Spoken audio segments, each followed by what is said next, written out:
Hey, what is going on, everybody? It's time for the RGH podcast. We took a little bit of a break last week. We were busy grinding away at the new Destiny update, and it's been pretty cool. We've been kind of talking about it a little bit before the podcast, but we saving all our good thoughts for right now. We got Cactus HD, we've got True Vanguard, and we've got M Trashed.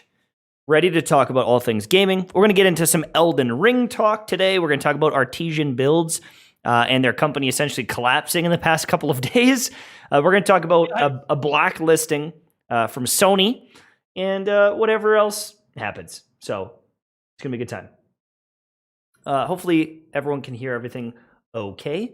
Man, and, what a couple of weeks in gaming, you know? I just feel like there's always stuff going on these last few weeks. It's like the golden age of gaming again, you know? There's all these titles coming out. No, it's not the golden age. Discord, because why am I so zoomed out? I have zoomed in on my camera app 50,000 times with the Logitech recorder thing, and then I go back into Discord, it just zooms me back out. Are you sure you did that? Because I am positive. I doubt it, because you're a little bit delirious from not sleeping. That is true. For a week and a half. I'm playing Destiny like 18 hours. I know all about that. I haven't played that much. I have played a very limited amount. I didn't finish my pinnacles on any of the characters. I haven't done the wave splitter. What's that new grenade launcher? Dead Messenger. Haven't even done that quest yet. I'm far behind. I'm enjoying my time. I'm being casual, and it's been pretty good. But is this the best DLC ever? I mean, you take it away while I plug in this. While you're fumbling, trying to figure out what's going on there. You know, that's a great question, though. You know, I think it depends on where you're approaching this DLC from. I think it's the best at some things. I would say, yeah, it's the best of all the DLCs I've ever put out there. It's the best at some things, but not all things. You know, I think Forsaken had a bigger splash in the PvP scape, right? Not only did we get, I mean, we got Void 3.0, but with Forsaken, we got like completely new supers and skill trees and maps, and the comp mode got revamped, and you know, we just got so much stuff. So if you're coming at it from a PvP perspective, absolutely not. This isn't even in the top 3 DLCs of all time from Bungie in the Destiny universe. But if you're talking about like narrative exposition, oh yeah, like being like, I mean, a lot of stuff happened. I mean, not going to give any spoilers if you're still working your way through the campaign, but we learn a lot about the history of the Hive. Some new things, like we thought we knew about the Hive, and then you learn some like major twists that you're like, holy crap, you know? It changes everything about the story, really. It changes everything about how you see the Traveler, how you see the Hive, and with their motivations. And then they go even further into a space that I didn't think they would go into with that final cutscene at the end of the campaign. Again, no spoilers, but they're going to show you some stuff, and they're going to talk about some stuff that you didn't think they were going to show or talk about. So I think on the exposition side of things, yeah, this is banger content. And we did get a lot of PvE activities. I think the Throne World itself is a beautiful landscape. Yeah. You know, and I think that they really swung for the fences aesthetically with that dark gothic fantasy vibe. I think they could have done better with the sort of haunted swamp vibe. I feel like when you put those two landscapes side by side, one is very clearly bigger, grander, and better, and the other one is just like, it's a swampy little area. You know what I mean? I feel like they could have done a little bit better with that aesthetic. But I will say, her castle's awesome. Yeah. And you know, I guess one of the big things too is like, there's a huge piece of the pie missing until Saturday, which is the raid. Is the raid good? Is it accessible? Will lots of people play it? How good is the loot? Because I feel like the raid loot in Destiny 2 has been absolute dog meat almost every step of the way. It's like, look at Garden of Salvation. What was a trash? Right, trash. Okay, let's look at Destiny 2's Leviathan raid. What was god tier there? Midnight Coup, was pretty good because there was a limited amount of rolls on any gun period. So it's like, oh, well, this one has Rampage and Outlaw, right? So there's like the Midnight Coup, and the sniper was okay, the pulse is okay, but a lot of different weapons could do what that does.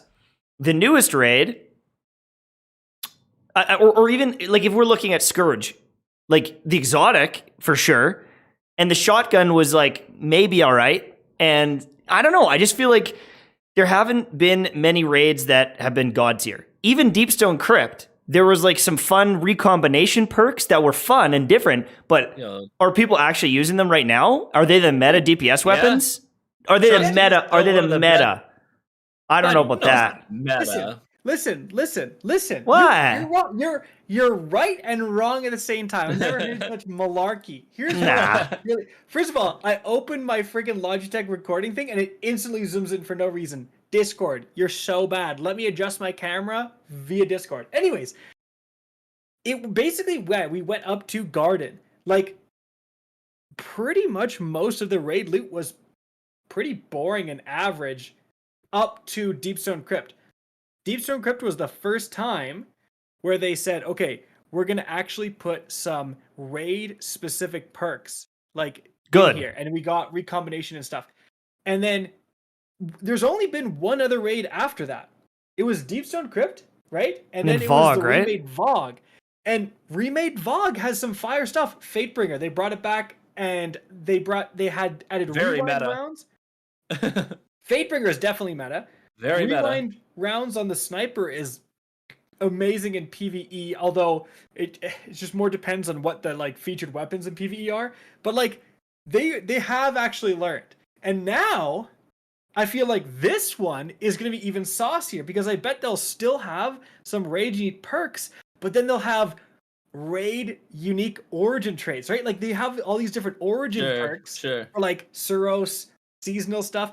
They can't make Throne World have a unique origin trait and then not have freaking raid weapons not have one, right? What if it is just that psycho whatever? I'm gonna cry and throw up, and you'll see me all over Twitter absolutely just being a huge baby and crying about it. Like honestly. I just want him to be overall really good, really unique items so that people go back into the raids multiple times. Because I feel like...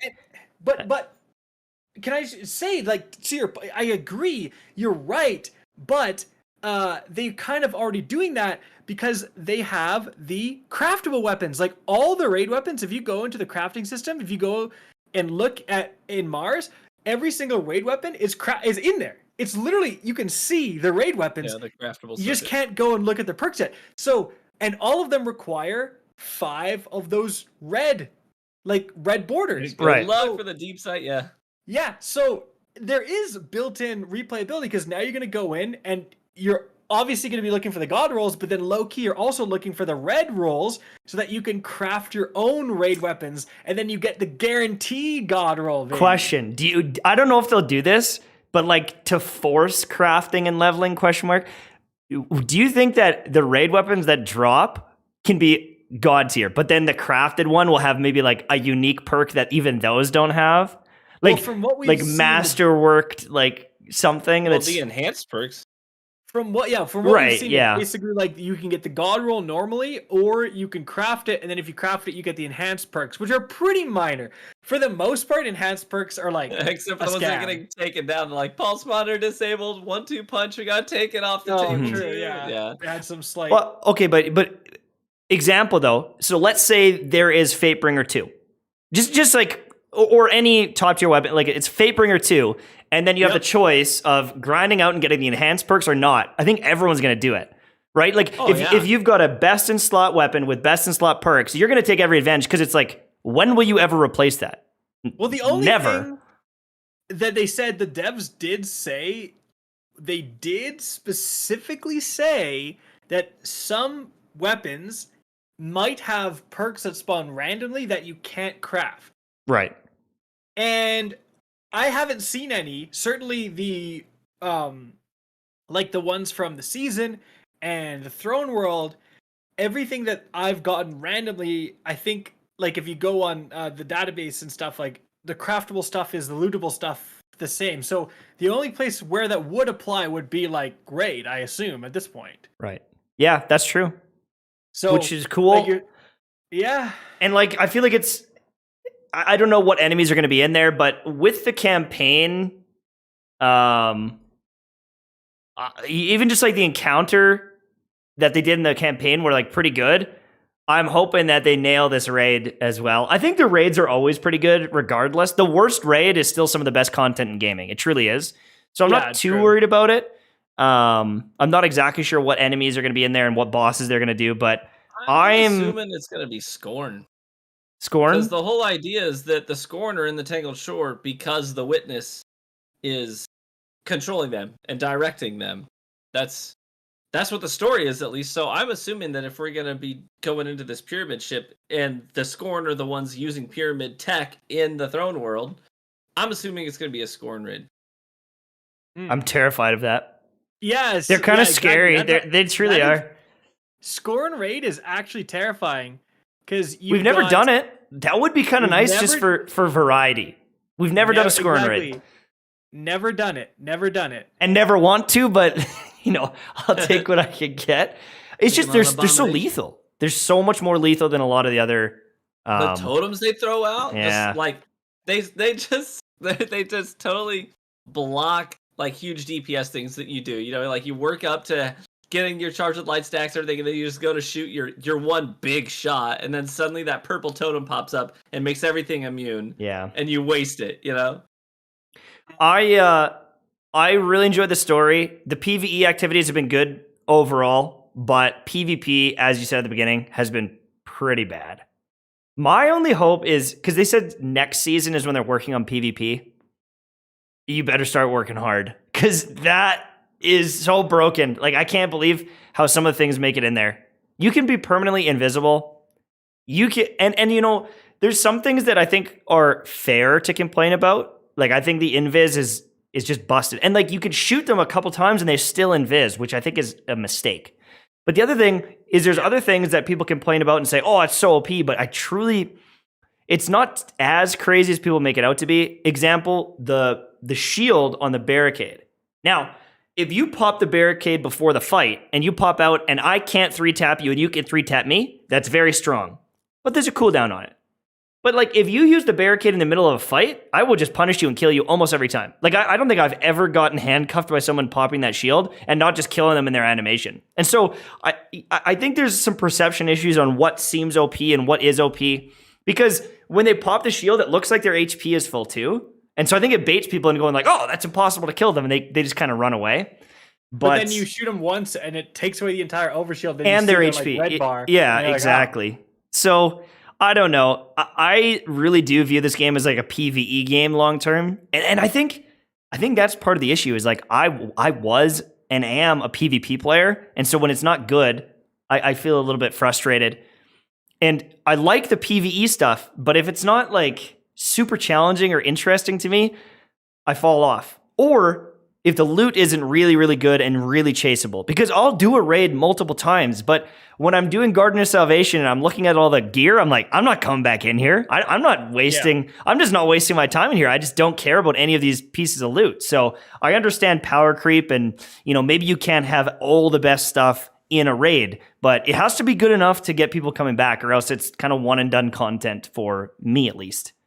I think, though, that hopefully with an origin perk, like even if an origin perk, I mean, if we look back at the old weapons of Destiny 1, dude, they basically had origin perks with intrinsic perks. Like, do you remember the stuff from Wrath had like Whirlwind's Curse, where you had more mobility and it did more damage against Fallen? Like, that's fire. That's so good. Yeah, no doubt, like, no doubt. That's what we've always needed. And like, apparently, when Bungie wrote the code for this game, they're writing the code for like Dora the Explorer, the game, and they just had like no room to add another intrinsic perk. They're like, we can't even do intrinsic perks anymore.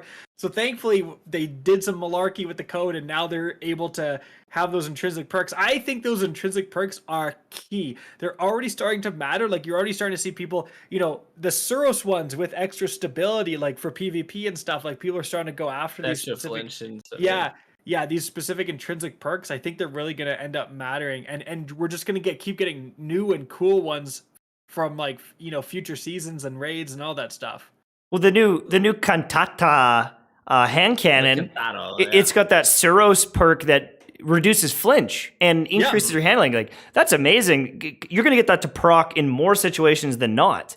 And so, if the raid perks are like after getting a kill, it's almost like outlaw, or some sort of damage booster, anything to do with PvE, especially if it's not specific to, I can only use this in the raid. And I doubt they do. I'm sure it will be they'll have like kind of one that's really good in the raid and then one secondary one.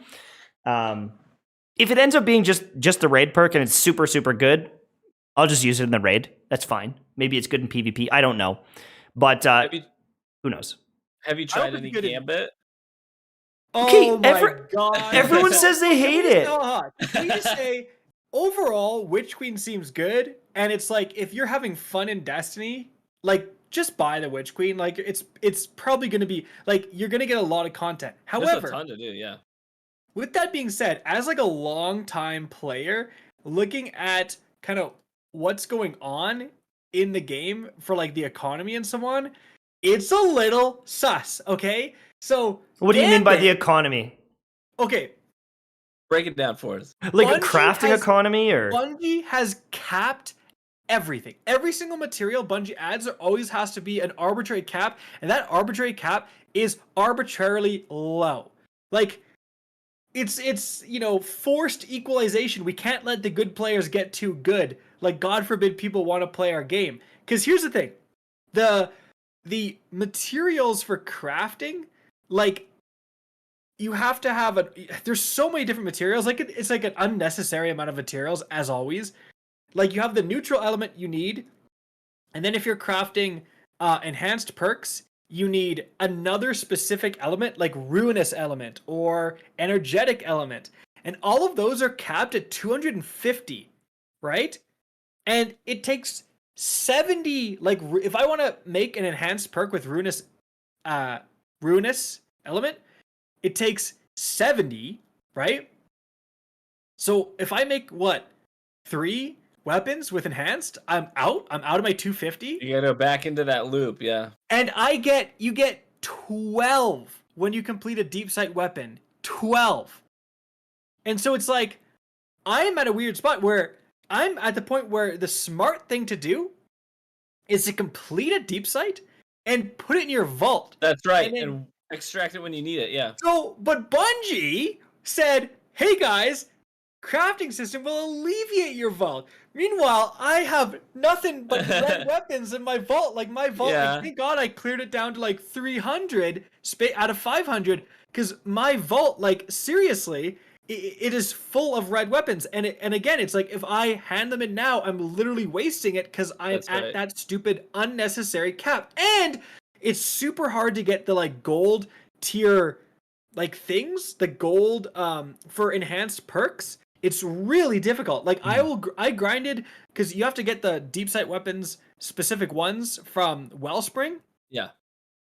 And then if you do, like, I spent 5 hours grinding, 8 hours grinding, and I got like 1 or 2 of these gold. Like, they're so low. And Bungie has already acknowledged, like, yeah, they're a little bit too low. And it's like, dude, why do we have to go through this every time? Like, we should note, though, they also said they're buffing it on Thursday, right? Didn't they? Yeah. So I mean, that at least they've acknowledged it. Yeah. But it's like, why does it go out? But it's like, okay, now you have the alloys. Now you can finally get alloys. Guess what? You're still capped with ruinous, energetic, and all these other elements. You're still capped. And your allies, you can only have 10 alloys. That's it. Literally 10. Right? Right. So here's the problem. The crafting system, Bungie pitched it as, now your vault space is going to be less, right? And now you're going to be able to experiment and change stuff with reshaping. But here's the thing. If you are reshaping one enhanced perk to another to try it out, you're a complete moron. Like, yeah, you're like, okay, do I want to cut 25% of my resources like that just to play around with some different perks? So, like, or just craft like, 2, because it's like, well, I'm already going and using it, Ascend and Alloys. I might as well just have 2 versions, a PvE and a PvP one. You know what I mean? Basically, yeah, like Yeah. you're not switching in between. The what Bungie said about only needing one thing is basically a lie. The requirements on your materials are so steep that you have to basically have 2 dedicated roles, and then again you're filling up your vault and all your time grinding these like things. It's like this crafting system has a lot of potential, but it's like weirdly they were so scared of like people getting good weapons easily, but it just goes back to like I rather have players get bored but be satisfied in 2 weeks than have to go through 2 months of slog and misery and they're not having fun and then they stop playing and get what they want. Like, why not just let them get what they want so they leave the game happy and they come back? Yeah. It's so funny you talking about this because it has affected my experience playing other games. For example, just a couple weeks ago, I'm not making this up. This is a funny tie-in. I'm playing No Man's Sky with a buddy of mine. We're just shooting the breeze, and we're farming on this planet for this stuff called salvage data, right? You scan the horizon, you find where a downed satellite thing is, you run over to it, you dig it up, you extract the data, and then you can turn that in at their equivalent of the tower. It's called the anomaly. You can turn that material in there to learn like blueprints to craft new parts for your base, right? Well, we're farming. We spend about 2 hours farming this stuff, and I'm like, well, I should probably go offload some of this stuff up at the anomaly. And he's like, why? I'm like, well, I've got about 100 of it. Shouldn't I go, like offload some of this stuff? He's like, dude, it caps at 9,999. I was like, what? Right. He's like, yeah, we just keep farming. And it was like, it's weird because I actually had that anxiety as that number was going up. I was like, eventually I'm going to hit that ceiling because I play Destiny. I'm used to it. Eventually you hit that ceiling and you're done farming. You got to go do something with it. But it didn't stop me from playing the game. I just kept doing what I was doing and having fun doing it. So it's funny how that like has created some other anxiety when I play other games. Like, I'm going to hit that cap. I'm going to do it, Yeah. And even like the Postmaster system. I've been playing a ton of Horizon Forbidden West, and anytime you like loot a cache or a chest and you don't have room for that material, like you're at the cap, it'll go to your stash, right? And I'm like over here thinking, I gotta go empty my stash, otherwise I could get a really good drop and it'll just disappear out of my. That doesn't happen. It just stockpiles there. You don't have to clear it out or anything. Exactly. It's just like, hey, we want you to spend time playing the game instead of like trying to work your way around our annoying arbitrary systems. Yeah. The game's good. I just want to play. I just want to craft. I just want to level up my weapons, right? Like, let me play your game.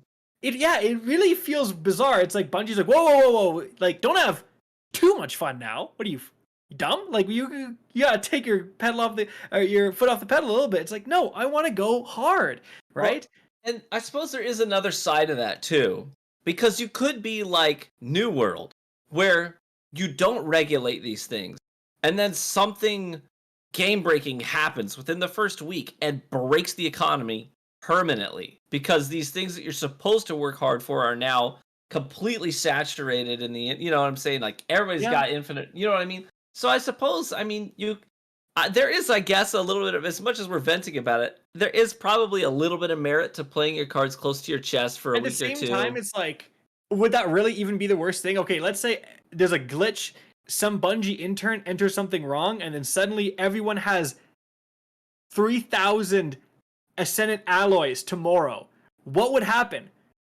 Nothing bad, dude. Everyone would still have to unlock weapons. You still have to level them up. Now everyone's just like experimenting with all these cool things and having fun in the game. Like, what is like everyone's like worst fear apparently is people going, well, I had a blast, but I'm all done with things to do. Yeah. I'm gonna be back in a couple months, but I'm just gonna go play a different game. Bungie's like, no. You're going to be here, and you're going to be miserable, but you're going to be here. If you're not here next week, you won't see what's in the store in Eververse that week, and we need you to see. Yeah, right? It feels a little sus. It's like, it really feels like these measures, it feels like Bungie is farming us for playtime sometimes. Like, that's how it feels. And although this is mostly positive, it's like I saw someone in the chat. It's like, oh, you're overreacting. It's like, dude, what is this, year 5 of Destiny? Like, my tolerance for this crap is a little bit less. Like, why do the Wellspring drops have to be so ass? Why isn't there like some loot protection in Wellspring? So I was literally in there for like 6 hours before I got my red like loot.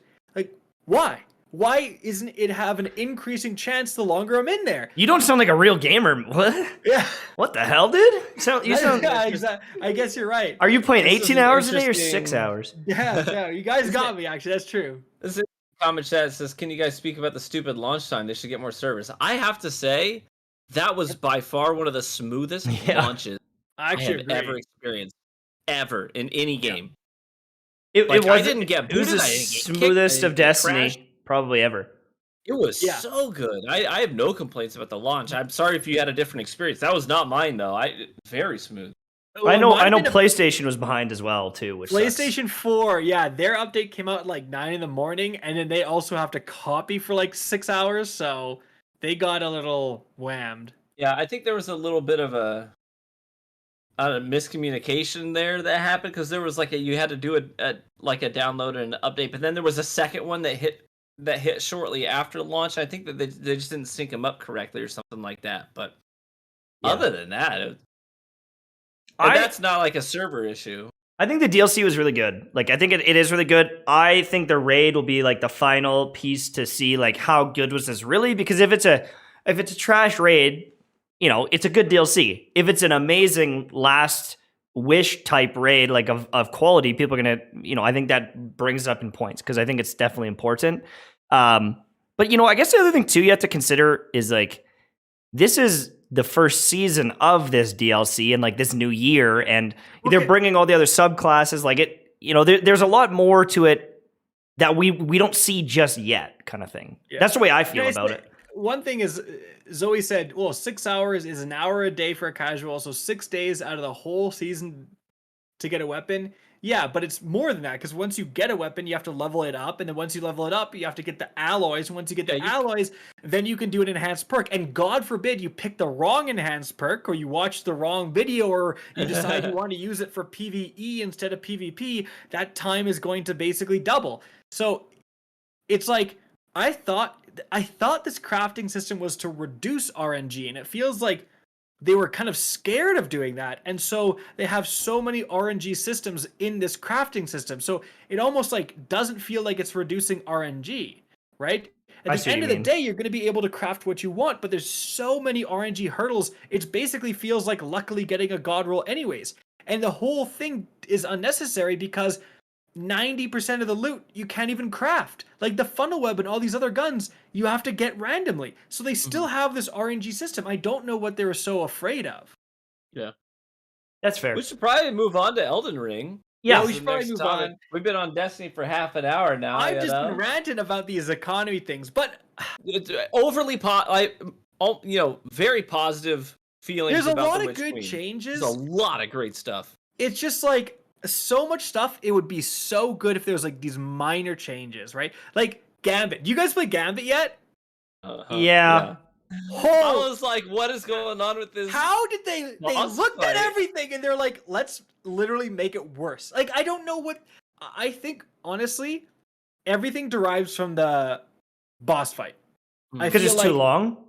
It's way too long, and the fact that if you're almost killing your boss, Tash, you were a sliver away, and I come in and just have a lucky spawn and aim down sights my Gallahorn and go, ooh, shoot!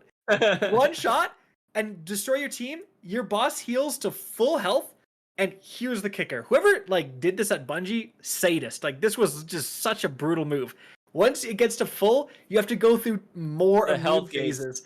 You go through. You have to redo that. I didn't even know that. You redo the health gates, Tash. You have to do. I didn't even know that. I didn't notice that. I played health gates in total. No. Yes. I didn't even realize that because I don't think anyone invaded and like was very successful with it. Oh my god. Yes. And like, see, I thought like everyone has heavy, so like you can't really complain. Because, like, everyone has heavy, so it's like, oh, that guy invaded with heavy. It's like, well, you had it too. And so I was thinking, that's going to fix a lot. but like Yeah. it also means that there's going to be G horns like popping off and killing you when someone invades. And like the thing where if they're ADSing, you they can't see you anymore. They can't see how many motes you have. Those are all things where I'm like, okay, nice. But that boss fight is yikes. 90% of the changes were actually good. Yeah, I like not being able to. You can't get bricks anymore. Like, you're not going to find a heavy brick. And Right. so the problem was, like, I would get a brick and I have 3 Galahorns and everyone else has 0. Right. That was the issue. So everyone having 1 Galahorn Kind of evens out. Socialist Gambit, right? It evens it out, right? But the problem with that is, like, when you make the boss phase so devastating that you redo immune phases, it's like I said, I can't get a normal heavy brick, so I have limited heavy that from what I've got through in that game, and I have to defend against the invaders because they have G-Horn, and if I don't use mine against them, I'm going to get destroyed. So then it's like, you have such little heavy to spare, and you use it all trying to get the boss down. If you have to redo immune phases, you're screwed. It is just... What if they just one of their like seasonal mechanics, and made it so that whenever somebody invades, they don't even use their own kit. Maybe they invade with something like, you've got the Synaptic Spear. What if they made something for Gambit so that every time the invader comes over, they have a set weapon that Bungie gives them. They don't use their heavy, they don't use their special, none of that. All right, That would be kind of cool. I'll tell you right now. All right, ready? Here's how you fix Gambit. Clip this, send this to Bungie. Here's how you fix Gambit. No more health gates. Completely get rid of them. Everyone hates them, okay? Increase the boss's health to compensate. Mm-hmm. No more healing on an invade kill. Because if you invade and you kill an entire team, they have a longer respawn timer. They're already not DPSing, and your 3 guys are still DPSing. That's the advantage to invading. You don't need to get their boss back to full health, right? Like, if they got a huge chunk before you invaded, too bad! They're good in a Gambit! Like, that's too bad. Go in there. You can still delay them as long as you want. Maybe make it so that, you have to kill the invader before they go back or something like that. If they kill all 4, they can stay. I don't know, but, like, nothing feels worse than, like, you're almost there, you're so close, and 1 lucky Galahorn, you're back to 100% health, and you have no ammo, and you have 2 more immune phases to go through. And you're like, well, like, I don't even want to play anymore. Right. So Gambit sucks. Overall, good DLC. PvP, not the best. We'll see about the raid. Hold on. I want to ask... No, I want to challenge you a bit. You said overall good DLC, but what's good about it? Like... The story. Throne World? Campaign. Quite a bit of PvP. Or PvE stuff. I mean, there are quite a few guns that are interesting. Honestly, I don't know if they're meta. Guns. Crafting is... I love crafting. The economy needs help. Yeah. But the idea, I love that I'm crafting my own god rolls right now. I do enjoy that. Yeah. But it's like PvP is a wash. Yeah. Right? Like PvP is rough. Something changed too. The connections, the player population is higher. The connections got worse. And I'm not exaggerating about that. I mean, in most lobbies, there is somebody, whether it's my teammate or an opponent, just teleporting everywhere. Hit registration is thrown off because of it. Aim assist is basically negated because of the lag. Yeah. So I don't know what happened there. The player population is higher, so you would think in connection-based matchmaking, my connections would be better. No, they got worse. And the lobby balancing is like the lobby balancing is just bending me over and just giving it to me. You know what I'm saying? It's horrible. This is what I'm saying. It's like people are like, yeah, this expansion's good, but it's like, okay, what do you like about it? Well, the campaign was fun. Okay, are you done with the campaign? Yeah, I'm not gonna play it again. Okay. Do you play it in Gambit? Gambit sucks. Do you play any PvP? PvP sucks. Do you craft any weapons? I can't. I have no materials. It's like there is undoubtedly good things, but I think there's some major flaws that Destiny 2 players like just kind of want to overlook because like the whole world has changed and there's a whole narrative and like you feel like you're part of this big thing. And again, there's some great things. I don't want to crap on this DLC too much, but it's like you can't like ruin 2/3 of the game. Like PvP, a lot of people are just like, it's like we don't even talk about it. It's so unplayable with the invisibility. Like it's just like PvP is gone, Gambit gone. Can't even talk about these. Right? Is that why I returned? Like is that why I returned and I was like, damn, good story, but I'm still kind of like, hey, I'm kind of burnt out already. Is that why? Because I'm like, there's still like a lot of problems. I don't know, maybe not. I don't know. And then it's like, yes, like literally, what do you like about the campaign? Well, the campaign's sweet, but it forces you to play it 3 times. You run 3 characters, so by the end, you literally don't care about Savathun anymore, right? Well, I mean, there's more than just the campaign. The spaces. I mean, the new patrol space is phenomenal. I actually did enjoy. Amazing. I did enjoy the whole like Finch rank grind. I did enjoy that whole process. Not bad. I do like that I am crafting. Yes, I need to work on the systems. I also enjoy Wellspring. I also enjoy the new seasonal content. We haven't even talked about that, but I actually do dig the new seasonal content. The new weapons, the Wellspring weapons are fantastic. Some great gear. Once you try to get the Wellspring weapons, you're gonna end up hating Wellspring, because I liked Wellspring too. And 8 hours, like 6 hours in, I was like, I'm done with this. Trust me, I got my fully crafted sniper rifle with all enhanced perks today, and it was like, for me, I mean, I got pretty lucky from start to no red, from no red border sniper rifles all the way to fully crafted with enhanced perks was about a 7-hour grind for one gun. And I thought I was lucky. I thought I was lucky. You were. That's literally lucky. Yeah. I mean, and that's just what I'm trying to get at here. Like, everyone is kind of really fawning over this expansion, and I think it's overall a good expansion. And if you're having fun in Destiny, 100% it is worth your money, because you're going to get so much more Destiny. However, I think a lot of people are completely overlooking these really big issues. Like, you can't just ruin Gambit, ruin PvP, ruin the economy, and be like, but look past all that stuff. I feel like that's kind of big stuff. And thankfully, they've acknowledged it, and they say they're going to fix it. But I feel like they really need to get on this stuff, because the campaign's fun for so long, and then you're going to try to craft something, and you're going to start to be really upset. Really quickly too, I saw a picture where it was like trying to get my friends into the new the new Destiny update, and then I had to send them a picture of like the cost on Steam, and it was like if you wanted to get Beyond Light, and then if you wanted to get this stuff, and it's like hundreds of dollars to get into Destiny if you want all the content. You don't need all the content, but like, are you going to miss out on stasis? Are you going to miss out on like some of this stuff? And it's, that is a kind of a tough point too. And then, they take some things away that you did buy, and it's, I wonder if that is a bit of a roadblock where it's a deterrent, I think, for a lot of people. And, my Genshin audience that's all free to play, they saw me playing Destiny, and I'm like, you can try it out for free and stuff. And then they're looking at the price, and they're like, what is this? Like, I can't afford this. And so they'll spend $500 trying to wish for one waifu. Yeah, exactly. Some people will. That's why they can't afford it, TV. True. That's right. But we gotta move on, guys. It's let's go. Yeah, I guess you're right. But so do you want to go to Elden Ring? Dude, yes. Let's talk about Elden Ring. Are you playing Elden? I know. Oh, baby, I'm already grinding it. That's why I'm not playing as much Destiny as I probably should. I want to know, as a Souls game fan, how do you feel about it? Is this like a progression, or is this a regurgitation of what they're good at? It is. Because I played all the Soul games, probably 100 hours minimum each. Like, some of them I played 200 hours because I've made multiple characters and re-rolled characters and done great sword characters and mages. There's a ton of magic, and it's very strong, and it's fun. Like, some of the magic spells are wicked. There's like summons that you can get really early. The magic system's awesome. Riding around on your horse, pretty cool.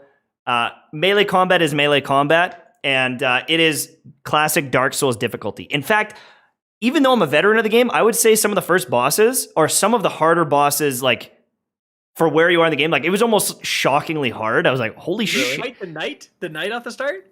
I fought him. That was okay. Just like patience. But apparently, you're supposed to just go past that guy. Oh yeah, you're supposed to sneak past him because he's like pretty hard for your level. But like the first boss, like the meaningful boss, if you compare it to Dark Souls 1 and some of the other ones, they're usually like a big giant that stomps, and they're pretty basic. This one had like relentless, like 4-hit combos, and then he had this like attack where he'd throw a big hammer down, and then he'd bait you with it. He'd be like, "Oh, I'm gonna do it," and then he'd pull out this little dagger and stab you, and it was like, what is this?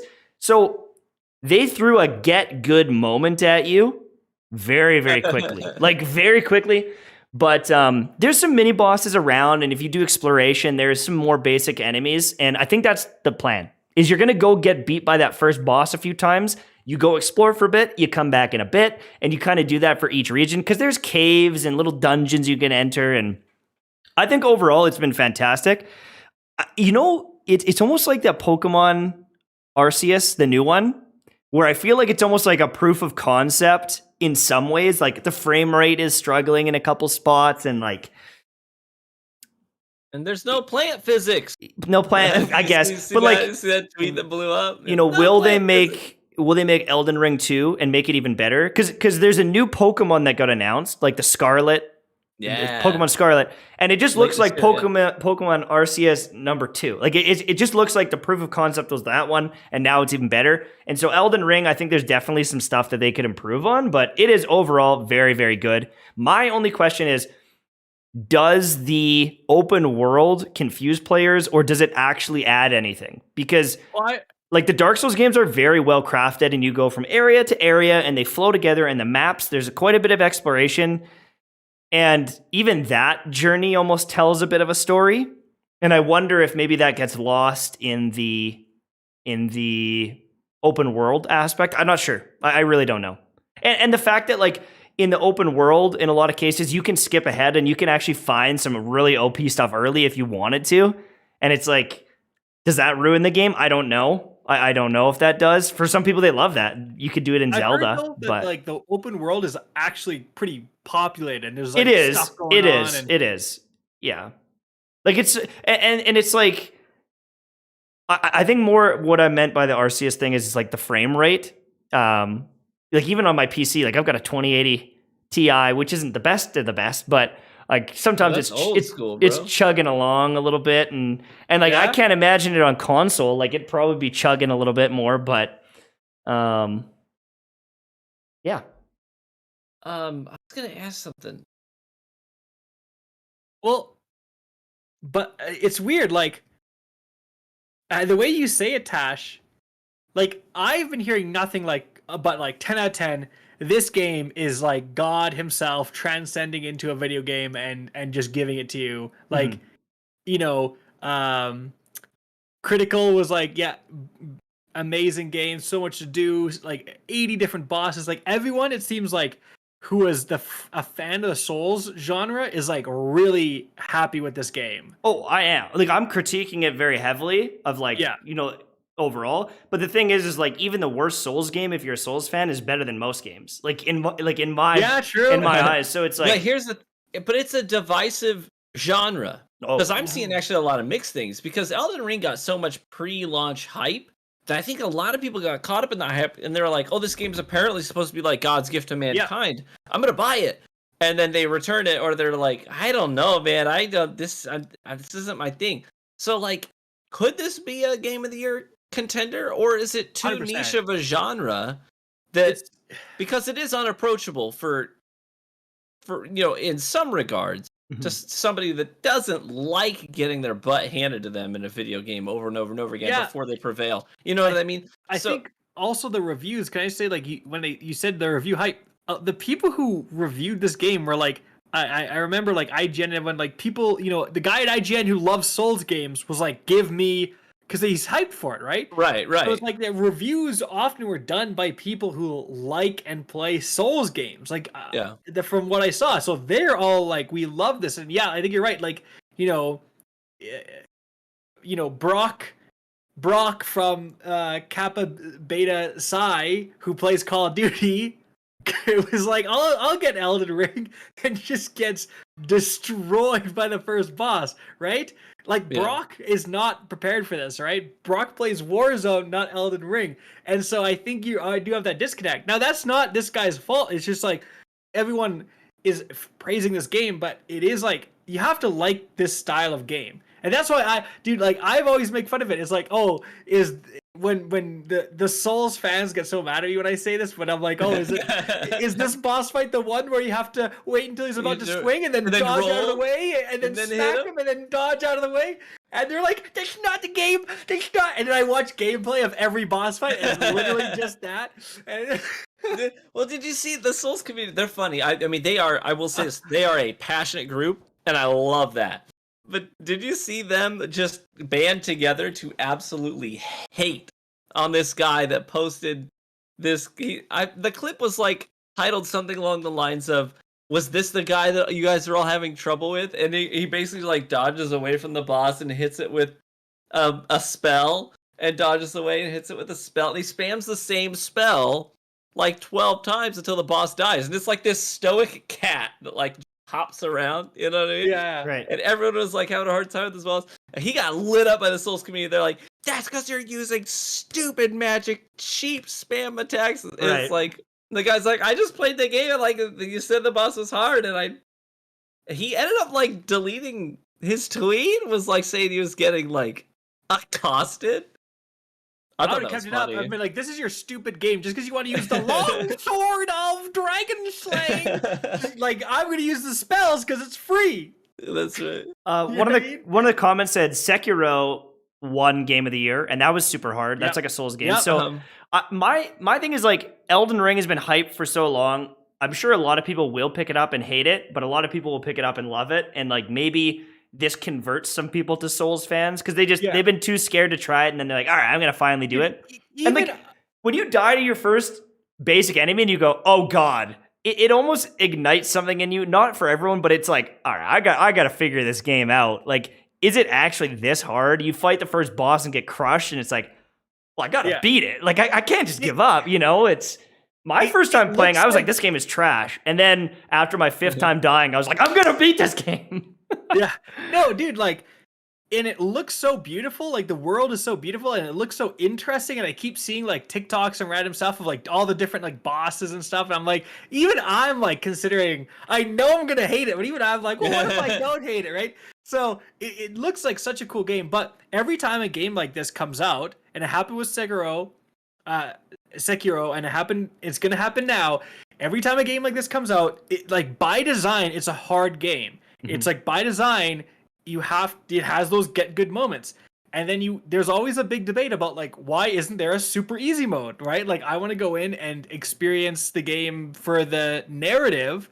And then you have people saying the point of this game is to be challenging. And then there's other people saying stop gatekeeping. Like, there's always like a big debate on like a super easy mode on these like Souls-like games. Right. What are your thoughts on that? Oh, get good. Just get good. No, I like it. It's kind of like you're removing.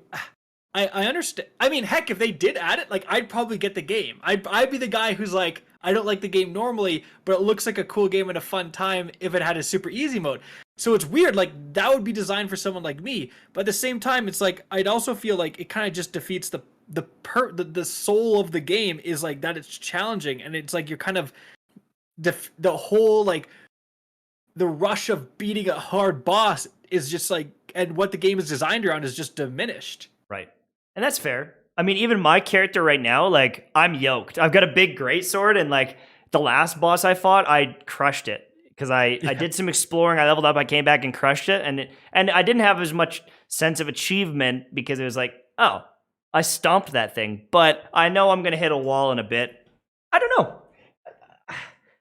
It's like there's so many factors when you come to a game, because it's like, could you make it free to play? You know, do you make an easy mode? Like, where do you want to do it? Are you taking away from the artistic vision of that game? But I don't think the Souls games will ever change. They've got their vision, and they're like, get good or don't play. And like, we know that it isolates people, but like, we're sorry. And I'm not gonna lie, the story isn't that good. Typically, it's very like opaque. Like, there's not a lot there. It's pretty hidden in the lore of weapons. If you want to know the lore of the game, go watch Vati Vidya, who reads all the lore from all the weapons, and he'll tell you what happened. You know what I mean? Like, you won't figure it out yourself. Interestingly, though, it's like, I always used to kind of look at the Souls community as like a niche community. Like, oh, these are these guys that like, they're like super hard dungeon crawler games, right? Yeah. But then like with Ghosts, right? Mm-hmm. Oh, not Ghost of Tsushima. Sekiro, whatever you say. Sekiro. Yeah, that. And now this, like, the hype for this game is insane. I see it everywhere. Mm-hmm. And it seems like it's not necessarily a niche community anymore. Like, people are really, like, the Souls games are huge, man. Like, I see that Iron Pineapple guy post, like, I found 9 Souls-like games on, it's like 5 million views. I'm like, what? Yeah, right? yeah. I'm like, Brother, like how many people? I didn't even think people knew the term Souls-like games. I was like 20 people on Reddit knew that term, right? Yeah. But it's like it's become like a huge, almost like self-contained genre, or not even self-contained, but huge genre now. Which is great. You know, even things that interest me 0%, I still root for them. Like a rising tide raises all ships. When gaming is winning, hey, I'm winning, even if I don't play those games. That's why I love whenever there's a new game that comes out that people are thrilled about and I have zero interest in it. I still am happy about that. You know, so I'm rooting for Elden Ring. I want Elden Ring to be as successful as possible. I really don't have a ton of interest in it. I mean, I'll get around to playing it, but my hype levels aren't like through the roof or anything. Right. So I'll get around to it. But hey, I'm very excited about the fact that people are loving this game. I'm happy that it was like an unbelievably hyped game and it actually launched pretty well. You know, Yeah. like it's not a Cyberpunk, it's not a Battlefield. It like to most people it delivered. Yeah. Battle failed. Ugh. Speaking of delivered, can you imagine? That's Can a you good imagine segue. giving away a PC? The person comes to claim it, and they say, "Actually, we're going to change the rules on that." See, Artesian Build or Artisan Build or whatever the hell you want to call them, they are a PC or were a PC company that is rapidly bleeding all sort of influencers supporting them. People are blacklisting them, and now they have lost their ability to sell PCs in California due to alleged tax evasion. So things have escalated now to the point where it is, but it all started with a live stream giveaway. They're doing a live stream giveaway, and they were giving it out to a ambassador or a partner of them who had their link and in their bio and a picture of their stuff and stuff. And then they started going. They're a Twitch streamer. They're a small Twitch streamer. Yeah, right? small Twitch streamer. And in the about section, you have to have a little Artesian Builds, a little square. And so they had that. They had everything they needed to enter the giveaway. They won the giveaway as a small streamer, and they expect, all right, well, now I get the PC. But they don't get the PC. In fact, what they do is they say, yeah, your numbers aren't good enough. No one has clicked that link. No one has actually bought a PC from us, so we're going to re-roll it. And the guy essentially just keeps condescending and making trashy comments towards her. Yeah. And it's like... It was like... You could just say no, but he's like, yeah, your numbers are brutal. And your numbers suck. And your audience isn't diverse enough. It was savage. So, yeah, they picked the winner. Then the winner is True Vanguard. Let me look this person up. And they're like, ooh, 2,000 Twitter followers don't like his combined. beard. And they're like, not enough followers. Concurrent viewers, who's are pretty trash too. Ooh.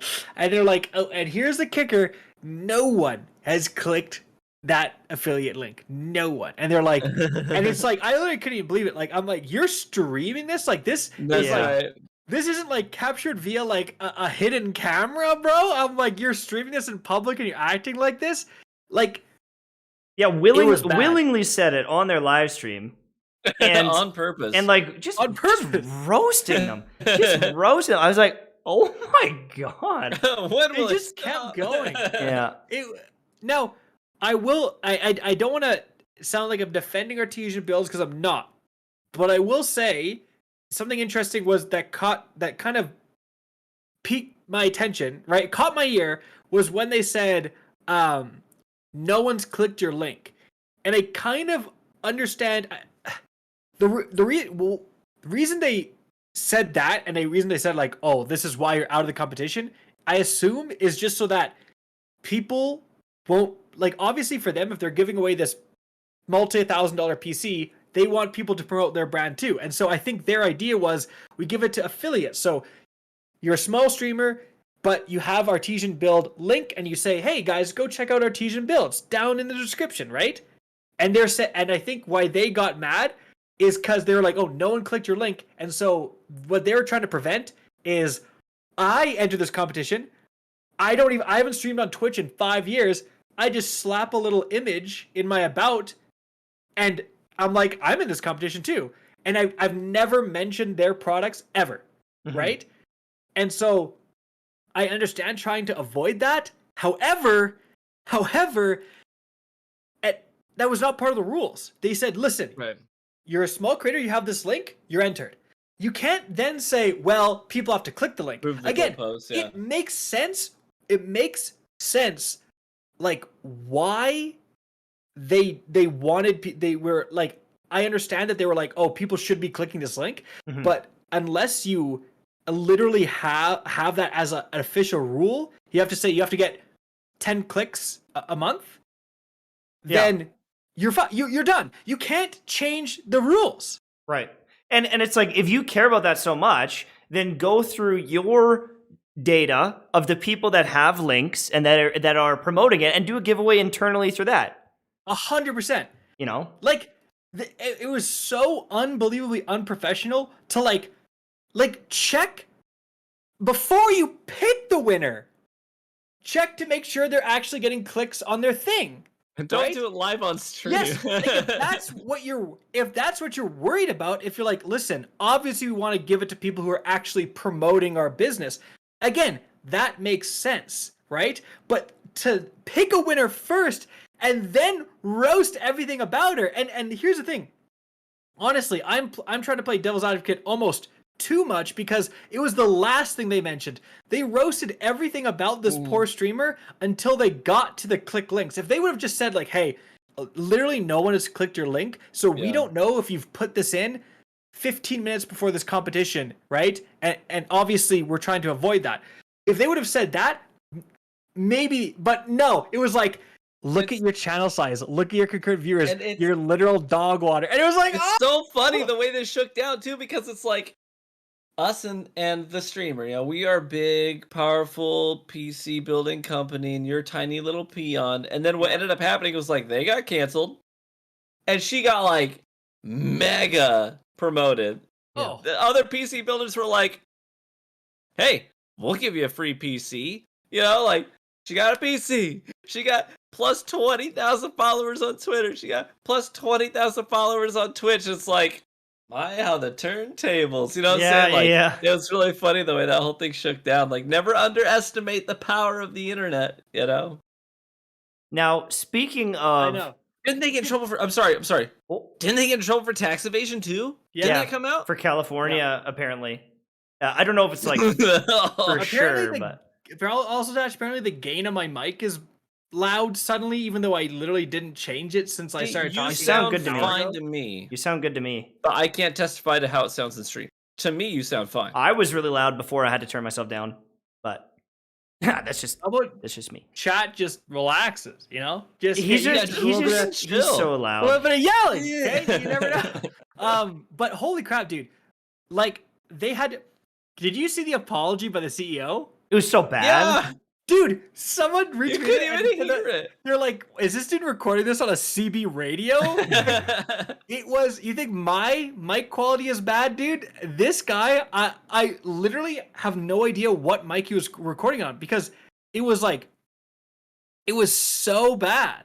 Yeah. It was like the Notes app on his phone. It sounded like he had it like over there.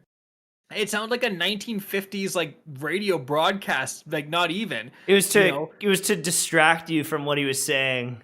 Exactly. Like, sorry, I didn't catch that. What was that? But also, like, it was kind of weird why it was so bad because it was like you obviously have the correct mics set up when you were streaming, you idiot. Like, just use the same mics, dude. Like, we caught everything you were saying when you were roasting this girl live. Hey, Alexa, record this. Yeah. Guys, I'm really sorry about the way that I handled all this situation. You're like, hey guys, I'm really sorry about this situation. I was like, it was actually so weird. I was like, why does this guy sound so bad? It was like, how did he look at that and be like, all right, put it out. Like, ship it, baby. Ship it, baby. We're good to go. I think that guy's just like a douche. Like, I think that's all there is to it. He just seems like a douche. Well, that's it. Just like you could tell like it didn't matter that much. Like if the sound quality is that bad and he wasn't like, you know what, I should re-record it with a better quality. Like if he's like, I don't care, just put it out. Like obviously that's his, you know what I mean? Yeah. Yeah. So in other news, speaking of getting canceled, this isn't quite the same thing, but a independent third party company that reviews video games got blacklisted by Sony. Sony says, we will never, ever, ever send you another review code. You are no longer allowed to review arcades. which I thought was hilarious. Wait, is that the quote? Is that what they said? No, okay. not verbatim. Okay. Not verbatim. But that's basically what they said. You're blacklisted. They said we're not sending any more review codes your way. So this company they called Stevivor. I don't know if that's how they prefer to be pronounced. This is the way I've always pronounced them. I'm not overly familiar with them, but I do know a bit about them. They're fairly well trafficked website, and they offer reviews of video games. But Stevivor was blacklisted by Sony because they are notorious Xbox fanboys, which isn't necessarily a problem to have like a preference for a platform. Everyone has platform preferences. Most people have a platform preference. That's not necessarily a bad thing. But Sony felt like they were allowing it to impact the way that they reviewed video games. Like, PlayStation games would consistently get reviewed poorly, while Xbox titles of similar or worse value would be rated more favorably. For example, Horizon Forbidden West, they rated at 65 out of 100, which is a D. A D. I mean, that game is by the most critical standards usually a B+, if not A tier S tier game. Ghost of Tsushima, 70%, they gave it a C. They gave it a 70%, you know? Last of Us Part 2, they gave a B-. Days Gone, they gave it a D. Death Stranding, they failed it at 30, like a 30 rating. Meanwhile, Halo Infinite was a 95, almost a perfect score. Halo Infinite, which is They didn't even have half the game. yeah, which is kind of on the struggle bus. Yeah, by the way, Halo Infinite multiplayer that came out early, or the campaign, or whole Halo game. Infinite This 3 months from now when we get Forge mode. Yeah, right. This was their score on launch. It's like, it's like almost a perfect game, baby. And it's like, we got no roadmap. We don't know where we're going. We got no campaign for you. You can't play with your friends. You know what I'm saying? Like, Flight Simulator, almost a perfect score at 95, while Horizon Forbidden West was a D. You know what I'm saying? Forza Horizon 5, they gave a perfect score of 100. You know what I'm saying? So, like, that's not to say they've never reviewed a PlayStation game favorably. They certainly have. Some of them they have reviewed favorably, like Miles Morales, which got 95. So it's not like all of them, but it's enough to make a pretty solid argument that, hey, you kind of got a chip on your shoulder against Sony, and you got a major, inexplicable hard-on for Xbox. Mm-hmm. So, sorry, we don't feel like giving you review codes anymore if you're just going to tank, our score.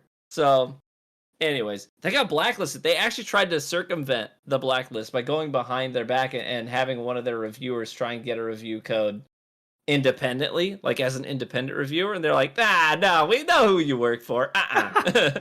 Yikes, dude. Get right. That's crazy. Because I wonder, like, so, do you guys see Video Game Donkey's review of, like, Horizon? He didn't like it. Oh, really? Because he was kind of saying, he's like, I've played this game so many times before. Is it the game where you run around and climb stuff and then, like, get minor loot and get in a fight every once in a while? It's like, wait, I've already played this game. It's called, Uncharted. Far Cry. Far Cry. Like, it's like this, like, open world exploration game. And I did see his point, because I was playing Horizon and I was having some decent fun. I was like, it's not bad. And then I found out that you couldn't respec your skill points, and I quit on the spot. I was like, all right, because I was confused about, like, you have to have a certain weapon or something to use certain skills. So easy to get skill points though. I wanted to do like 6. I didn't like, but like I might go back to the game. But I'm saying, like, this was before Destiny. But I was just like, the game is a whole freaking experience. Okay, but why can't you respec your skill points? Like, bro, this is 2020. Because you don't need to. Because you go do one side mission and you get 4 skill points in the process. No, like, let me respec my skill points. But play for 15 minutes and get more. Let me respec my skill points. No, I see your point. But I was saying, like, I do understand where it's like that exploration. Everything was beautiful, but this was Donkey's argument. He's like, everything was beautiful, but everything was pretty by the book. Right. It was like there wasn't any huge risks taken. It was like generic loot system, very by the books open world exploration. You're a fanboy, but I was like, okay, this actually does make a little sense. I mean, call me a fanboy, but I think that people get too hung up on the idea of innovation. Yeah. And they let execution fall at the wayside. I would rather see somebody execute a genre fan freaking tastic and knock it out of the park. And they took a genre of game and they executed it very well. And if you were expecting something different, that's on you. They took everything they did in the first game and they decided, let's do it, but do it better. Mm-hmm. The world is more populated, it is more beautiful, it is more interactable. It's a whole freaking experience. I'll admit you have a really good point because, like, Battlefield 2042 tried to innovate with the specialists, and it was an absolute disaster, and they should have just gone back to the normal Battlefield classes. So that's a good point where it's like, hey, we didn't do anything new, but guess what? Everything we did was unbelievably polished. Like, seriously, when I go to an Italian restaurant and I order lasagna, and they bring me a lasagna with walnuts in it, and they're like, we tried to do something really creative and innovative. I'm like, no, I just wanted a really freaking good lasagna. You know what I'm saying? Like, I'd rather somebody give me what I expected and execute it real freaking well. And if they tell me up front, we're swinging for the fences with innovation, we're going to take some chances to do some new stuff, that's fine. But they never set that expectation. So if you as a reviewer go into the game expecting crazy amounts of new innovation and not execution, that's on you. The argument might also be, though, like for example, I will probably never play another Far Cry game because I feel like the last 4 have all been the same thing. Like I just the story's cool. Far Cry peaked it, but I'll watch like a synopsis of the story. I'm not going to play through the missions. It's like go to the tower or like go to the compound and clear it out and raise the alarm. It just feels like the same thing. And you know, even Assassin's Creed, I played the first one and I dabbled in the second. I was like, all right, I get it. But they have tried to change it up a little bit with like Odyssey and stuff. So like maybe they loop you back in. But Assassin's Creed, went full RPG now, basically. Right? Yeah, so they've changed it up and like maybe they loop some people like me that they lost. But and I actually appreciated Valhalla. I actually really enjoyed it. I played a ton of Valhalla. I played more of Valhalla than I did any other Assassin's Creed game because it struck on some of the things that I like in video games, but it abandoned some of the things that Assassin's Creed fans like. Yeah. And so it's really interesting. I actually was playing Odyssey, and I played I was quite a few, like 50 hours in, or something, like maybe even more. I was playing quite a bit, and then I just kind of hit a wall where it was like my 20th base that I was inside in grass, killing people, going back in grass. And I was like, it's literally every single castle and base is gonna do this exact same thing. This is the game. This is the game over and over again. And then I quit because I was like, I beat the game, basically. Like, I know the next... I haven't gone into this region, but I know there's castles there, and I know the castles have little things of grass, and I know I'm going to have to hide in grass when people go by, and then I kill them. It's like, I get it. And that's fair. And some games, it's like, you can't keep replaying. For me, I played Demon Souls, Dark Souls 2, Dark Souls 3, Sekiro. Now I'm on Elden Ring. I played Bloodborne, and it's like, throw another one at me. I will keep doing it. I will keep sucking. I will keep having a hard time with the boss. I will keep leveling up and then beat it easier. And like I don't get sick of the loop. Suckle at the tit of Dark Souls. I will. Breath. I know it's going to be hard. I know that some of the weapons have the same setups and everything. I'm doing the same greatsword build that I did in Dark Souls 3, but I like it. And I'll keep doing it. And so, I get it. There's some people it's like, don't reinvent the wheel, or just, take that wheel and put it in another spot. I'm still shooting thralls. Yeah. In Destiny. True. Dude, you're still grinding Nightfalls on the last day of the season. And I'm like, what are you doing? What are you possibly hunting for? Like, I just can't. Yes, but this season I'm doing it with volatile rounds. Totally different. Fair. Anyways, I think that's it for the most part for these main topics. We'll take a few moments to answer any burning questions in the chat with a little RGH After Dark. So we got like $34 in donations. Thank you so much. We got some members coming back. We appreciate that as well. So before we're going into RGH After Dark, which is where you guys can ask us some questions. First things first, though, we got to thank our sponsor, Advanced GG. We got Cactus, Kiwi Lime, and Tash Mango Splash right here. Advanced GG. Really fantastic energy drink out there. There's a link in the description. Just Google Advanced GG, and if you use code RGH, you get 10% off. And actually, here's something important to know. If you're like, dude, what the heck are these guys pitching this weird energy drink?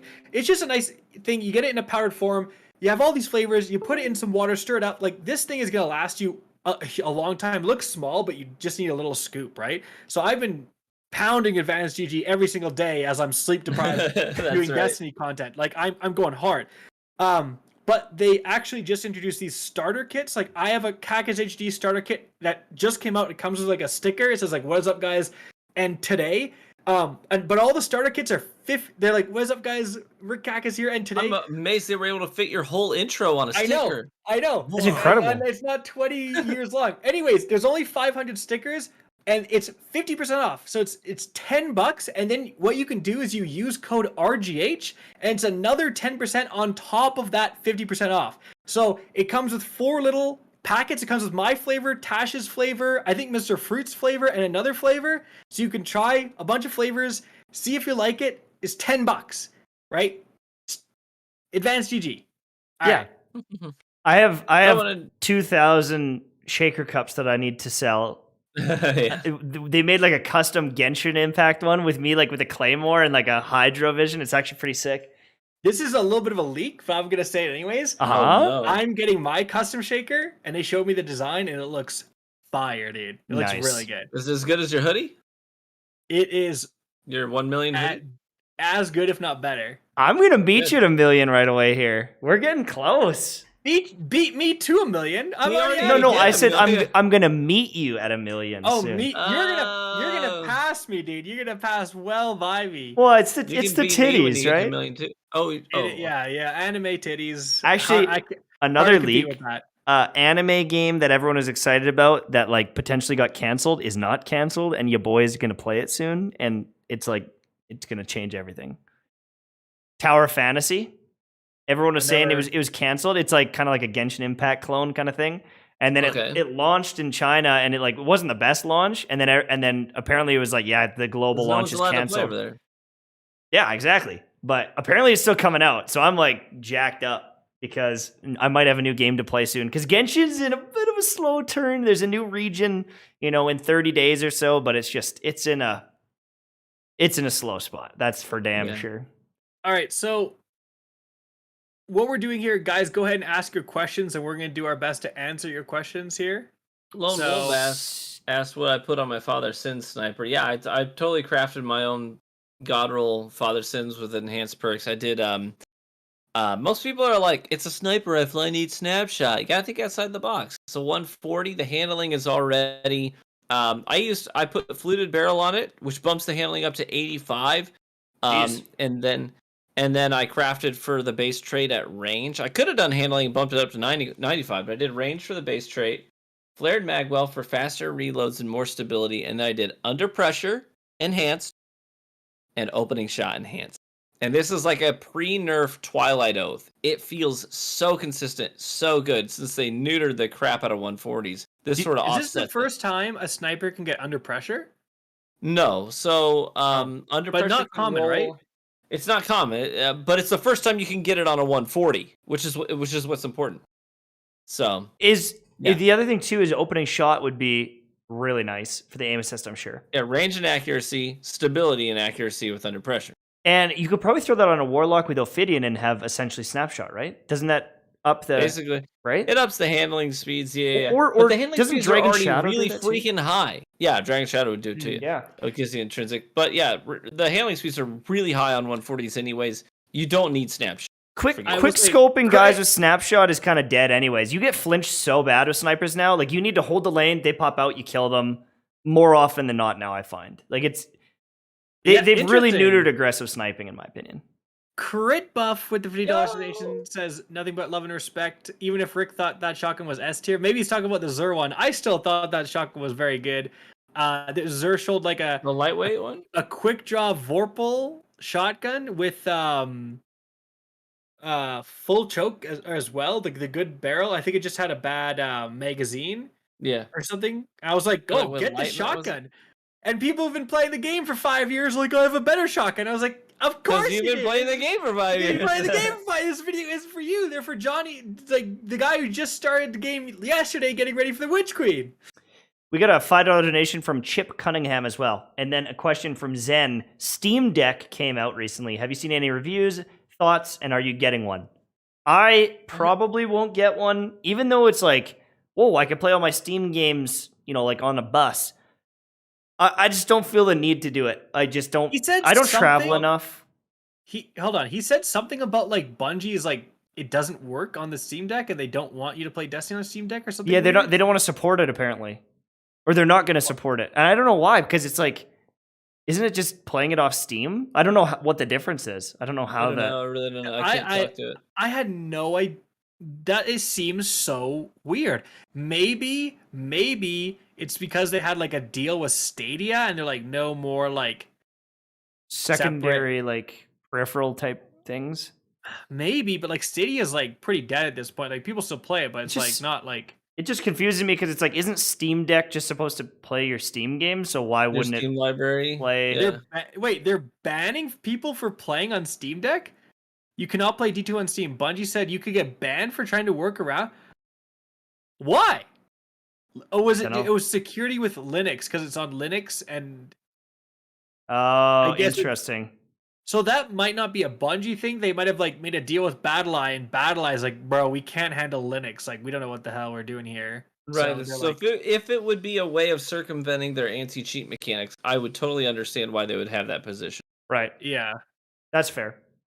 But Bungie's anti-cheat system doesn't like Steam Deck and will ban you for trying. Okay, so it's maybe not necessarily Bungie. It's BattlEye. It's like BattlEye's got to get it together. There are a bunch of games though, like on Steam that Slay the Spire. You could play it on your phone as well, but like there's a bunch that I probably would have fun playing on a road trip or going on a flight. But you playing Elden Ring and the fans like right. That's what I'm thinking. And could I just bring my laptop and then use a controller instead? Like, I don't know. I don't know how much I care about the Steam Deck. I think it's cool and all. I will probably get Gen 2. When it comes to new stuff like that, I do tend to wait till Gen 2.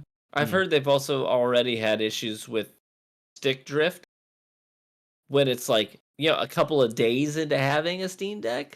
Mm-hmm. And that concerns me because you can't just buy a new controller. It's part of the thing. Yeah. So, like, I'll probably wait till Gen 2 when they work out the kinks, because I feel like you are part of a beta test when you purchase something brand new like that. That's fair. I also, I have, it's funny, I don't really have a huge desire to, like, buy it, because, like, I never leave my PC anyway. He's like... Listen, I got 2 kids, and when I get in the car, and I'm driving 10 minutes down the road, I ain't bored. Do something. You know what I'm saying? It's like, you have a Steam Deck. You know what I'm saying? Like, I will invest. You don't teach them? You don't educate them during this drive? You're just like, here's... No, had people who shame parents for not taking advantage of every single opportunity. Bro. It's like, a lot of times you're coming off of a 2-hour play session with that same kid, and kids just have a lot of energy. Way more than adults do. So it's like, hand them the Steam Deck and let them blow off some energy. Yeah. Mental time, focusing on that instead. In that example, it's like a Nintendo Switch would just work better. And no. Kids, really? Nintendo Switch is the weakest freaking console in the history. Like, no, but my son's sitting there waiting on load times on Minecraft, which is just a bunch of freaking pixels. It's like, dude, and he's over there whining. He's like, it's not even rendering, Dad. I can't see my house. It's right on the other side of the hill. I'm like, because that thing sucks, kid. I would have thought that the kids would be like, oh, Pokemon. Let me play Pokemon on the Nintendo Switch. But they're like, no, this is garbage. I want some graphics. His son's an engineer already. My kid, you make that joke. My boy, not my girl, my boy is very much has the mind of an engineer. He plays with Legos. And he comes up with like concoctions and like mechanisms I never would have thought of. I was like, put brick on top of brick. It looked like house. You know what I'm saying? But my boy is very much like has an engineer's mind. And so when he's playing on the Switch, there's a lot of times where he's like, man, this looks like trash. Like, and he's like, Dad, when I play the same game on the PlayStation 4, which is old gen, it can load 3 times faster. Yeah, and I'm like, yeah, you're absolutely right. So this whole time I've been thinking like Nintendo is still making like games for kids and that's why the graphics don't matter as much, but really it's just the nostalgic adults that keep buying Pokemon games and the actual kids are like, these graphics are trash tier, like give me something better. Yeah. That's hilarious. Well, we went a little bit long today. I think we are going to call it there. This was episode 75. Thank you so much for watching. We appreciate it. was Had some fun. great viewership today. We took a little break last week. We'll be here next Wednesday, same time, 7 p.m. MST, 9 p.m. Eastern Time. I'm MTashed. I'm Cactus HD. I'm True Vanguard. And this was the Real Gamer Hour RGH podcast.